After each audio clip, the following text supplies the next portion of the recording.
Hi everyone, welcome back to my Elden Ring series where I make a build for every melee weapon in the game. In this episode, I'll be covering the Crystal Sword. This weapon is a straight sword that requires 13 strength, 10 dexterity, and 15 intelligence to wield, and it scales primarily with strength and intelligence. It can be acquired on a corpse in the village of the Albinaurics in Liurnia.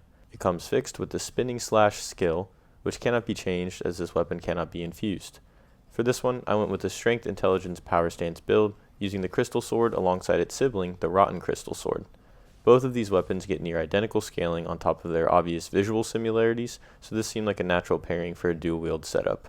While these weapons are pretty underwhelming due to the fact that they are stuck with the basic spinning slash skill, I can't deny that they have a really cool aesthetic and they get extra points for uniqueness.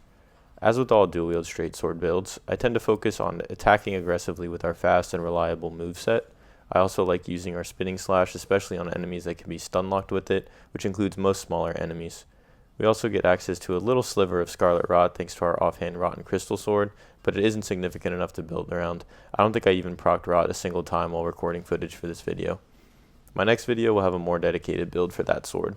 And that's about it for the playstyle. Not a whole lot of unique moves up my sleeve with this one, we just gotta work with what we got. For my stats, at level 150, I have 55 Vigor, 10 Mind, 30 Endurance, 80 Strength, 10 Dexterity, 24 Intelligence, and 10 Faith and Arcane. I pretty much ignored Mind for this one since I'm not using the spinning slash skill a ton, and it's pretty cheap as is. Endurance should aim to be as high as you can get it to ensure we have enough stamina to keep up the pressure with our dual wield sword attacks. For damage, I focus mostly on strength since the swords scale best with strength by a good margin, and then I put a good chunk of points into intelligence for some more extra damage from the int scaling. From the numbers I got, it is worth it to go all the way to 80 strength before investing more than 20 or so in intelligence. For my armor, I just went for a pretty basic look, nothing special, so feel free to get more creative than I did. I just have the Vagabond Knight Helm, the Scale Armor, Lusat's Manchettes for the blue crystals on the hand to fit the theme, and the Godric Soldier Greaves.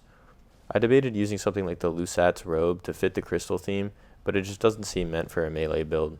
I guess the Carrion Knight set would be a good choice, but I used that set in the last video. Anyway, as for Talismans, I am first using the Rotten Wing Sword insignia for a damage boost after rapid successive attacks. This is a solid option for pretty much most power stance builds. Then I have the Bullgoat Talisman for more poise, bringing us up to 52, which is enough to poise through most enemy light attacks. I also have the Shard of Alexander to boost the damage of Spinning Slash when we do use it, and finally the Two-Headed Turtle Talisman for more stamina regeneration.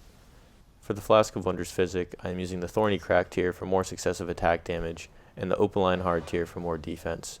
And that is all I have for this Crystal Sword dual-wield build video. Here's an overview of my setup. Thank you for watching, I hope you have a great rest of your day, and I'll see you next time.